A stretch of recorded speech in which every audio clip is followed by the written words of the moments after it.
Iconic Things Only.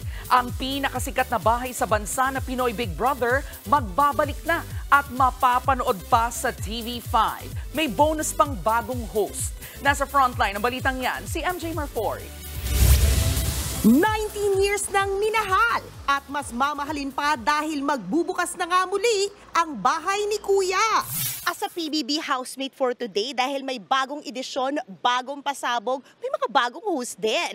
Yan ang dapat abangan sa bagong Pinoy Big Brother Gen 11. At tara na, pasok na tayo sa bahay ni Kuya. Let's go!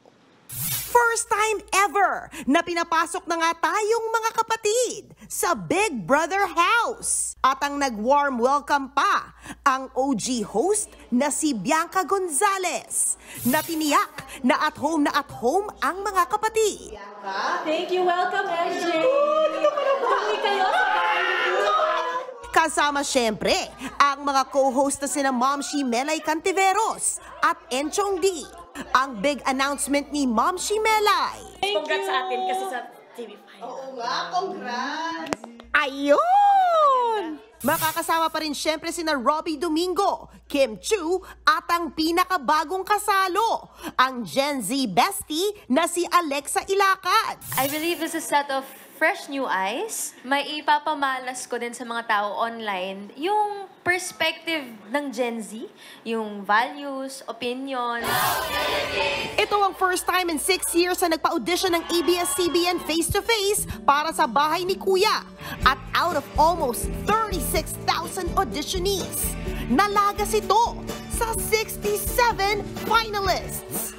Pinaalala naman ni ABS-CBN Big Boss Direk Loren Yogi na huwag magpapaniwala sa mga nambubudol tungkol sa pa-audition ng programa dahil libre lang daw ito. Huwag po kayo maniniwala kung there's somebody asking na, mag-line up kayo dito, mag-ganito kayo, magbayad ka na ganito, mag-audition kayo. Kasi may mga narinig kami talagang indecent yung mga ibang pinagagawa dun sa ano. Never po kami nagpaganon. Giniit din ng host na hindi kailanman scripted ang PBB, kung saan may branding na ibinibigay sa'yo bago ka pumasok sa bahay ni Kuya.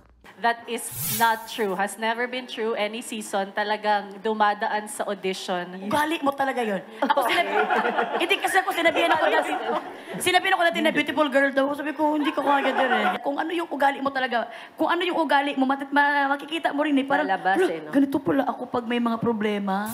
Simula July 15 hanggang 19, mapapanood ang journey ng future housemates sa Star Hunt The Audition, kung saan daily reveal ang papasok sa bahay ni Kuya. Sa July 20 naman, ang grand kickoff ng PBB Gen 11 dito sa TV5. Nagbabalita mula sa Frontline, MJ Marfori, News 5. Mga kapatid, ito po ang inyong K-Alaman Queen, Kalad Karen. Always remember na ang K-Alaman ay K-Yamanan. Kaya para sa latest showbiz news at dagdag impormasyon, mag-follow at mag-subscribe sa social media pages ng News 5. Okay?